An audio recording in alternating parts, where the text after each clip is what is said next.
So hello and welcome to the video. I recently sailed on the MSC Virtuosa on a 7-night cruise from Southampton down to France and Spain. Every time I cruise on a new cruise line, I like to make a video about what I think makes that cruise line different. I boarded the ship with quite a few negative preconceptions based on what I'd seen and read about MSC in the years before. And whilst I did see some truth in some of those preconceptions, many of them were just plain wrong. I addressed 6 of the biggest preconceptions in this video, during which I also managed to find time to review the cruise. That video is generally my outlet for opinions on a cruise experience, so in this video I'll be a little more objective and focus on the 6 ways that MSC cruises are different. And many of them are really quite positive reasons for picking MSC. So I'd encourage you to watch that opinion-based video alongside this one to get a 360-degree perspective on MSC cruises. So if that sounds good, stick around. Hi, I'm Matt and I love cruising. I love the ships, the places you visit, the entertainment, and every now and again I'll also enjoy a drink.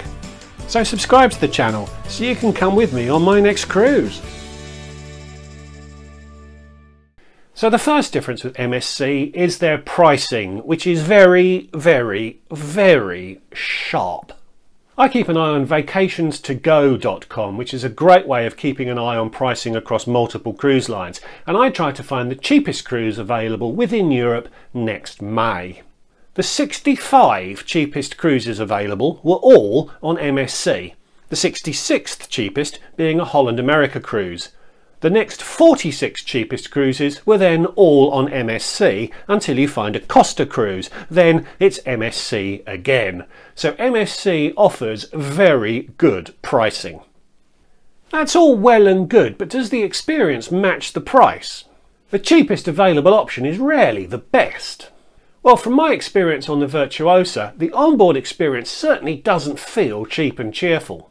You're not going to get the same experience as you'd receive on a Silver Sea or a Seabourn cruise, but you're also not going to just be fed scraps and offcuts, and you're not going to be entertained in the evenings by Luis moonlighting from the engine room. I did though find that things available at an additional cost on board were actually really quite expensive, things such as the speciality dining or a turn in the Formula 1 simulator. But they are of course optional, and the core cruise pricing is very, very competitive. Each of the 5 remaining differentiators build on this point to some degree, but for now let's wrap up this point by saying that you can take 2 MSC cruises for the price of 1 Royal Caribbean cruise, or you could take 3 MSC cruises for the price of 1 Celebrity cruise. The second differentiator I want to mention are the ships. Well, most of the ships. Like all cruise lines, they have a mix of new, huge ships and older, slightly less huge ships. I travelled on one of their very newest, the Virtuosa, which is actually the 9th largest cruise ship afloat. And it was a remarkable ship. I've heard MSC criticised for pinching ideas off other ships and for not being that innovative in its own right.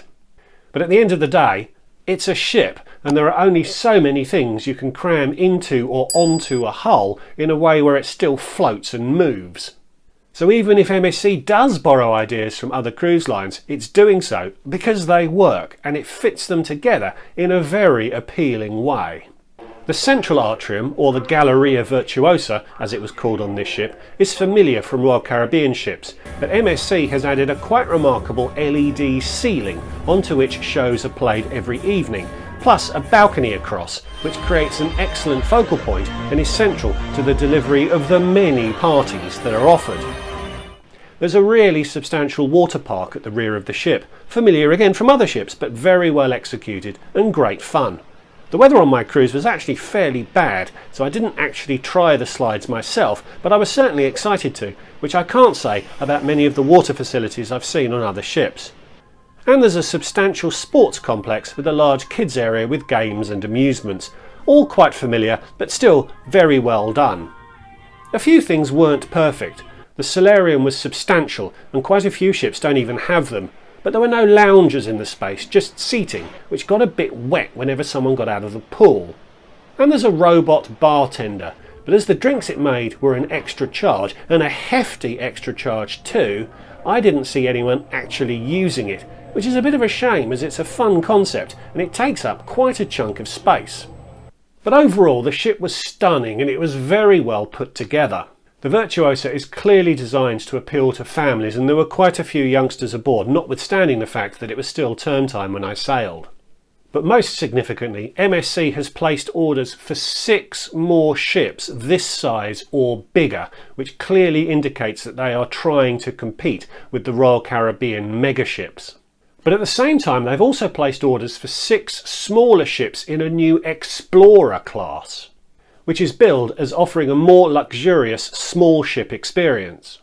The first of these ships is scheduled to sail in 2023 and it'll be very interesting to see if these ships sail under the main MSC brand or whether a new branding is created for them. Differentiator number 3 is that MSC is not American. Carnival, Royal Caribbean and Norwegian are all American owned, but MSC isn't. I could have said that MSC is Italian, but I think that gives a different perception to saying that they're not American. Indeed, MSC is actually headquartered in Switzerland, although they have a clear Italian heritage. So what do I mean? In many ways, it doesn't mean much. MSC is particularly strong in Europe, but it still competes with the American brands there and around the rest of the world, including from the United States. And so the core offering has to be very similar to the other brands so as to remain competitive in the eyes of the consumer.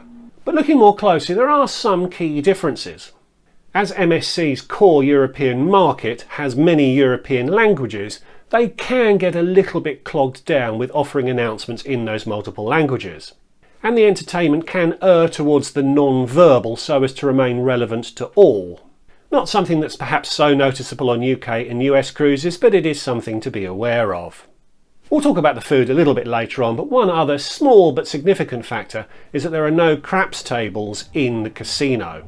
Most Europeans won't even notice, but a lot of Americans will notice and may be quite annoyed. MSC also does some things quite differently, not because they're European, but because they can. For example, their itineraries often have multiple embarkation points.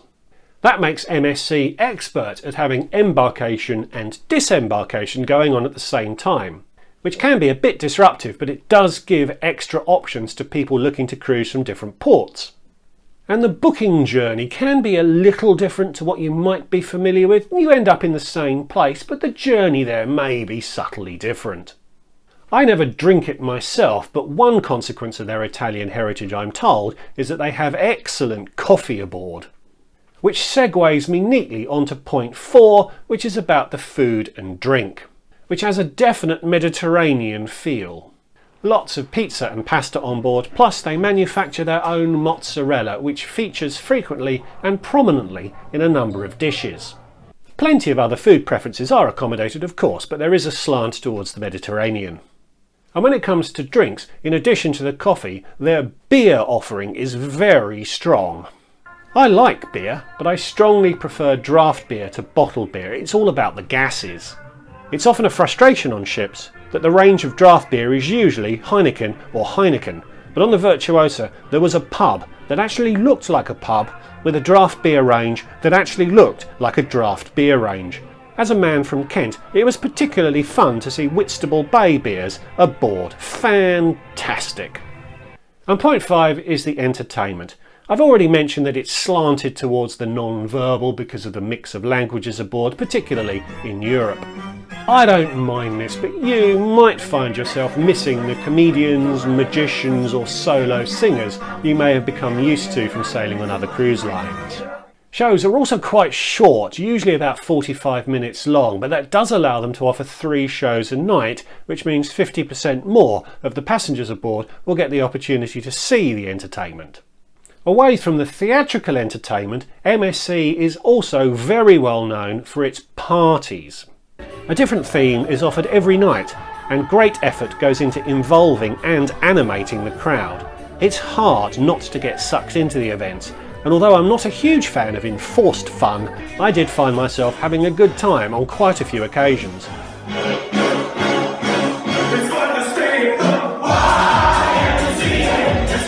The sharp pricing and the family facilities offered on the ship probably brings the average age of guests down a bit, which I'm sure helps get the nights going. And the final differentiator is that MSC is the only cruise line that matches status that you might hold on other cruise lines. It wasn't an entirely smooth process for me, and I would certainly recommend that you triple check with guest services quite early in your cruise that the systems on board the ship have been updated with that status. But it is nice to get a jump start on receiving status recognition with MSC based on your cruise experience on other lines. So there you go, 6 ways that MSC is different from the other cruise lines. I like getting good value, so I've always felt a strong pull towards MSC. And now, having sailed with them, the concerns I had have been dispelled, mostly. There are some strong differences to the experience, and if you are particularly set on a certain way of doing things, and if MSC doesn't do it that way, they are then probably best avoided. But I'll certainly be back on MSC cruises, and I do strongly recommend that you take a close look. So thanks for watching. I hope you enjoyed the video. Please give it a like if you did. Please subscribe if you're new, and leave me a comment. Have you sailed on MSC? Would you? And if you'd like to support what I do more directly, I have an account on Patreon, the link to which is in the description below. So thanks again for watching, and I'll see you all in the next one. Goodbye.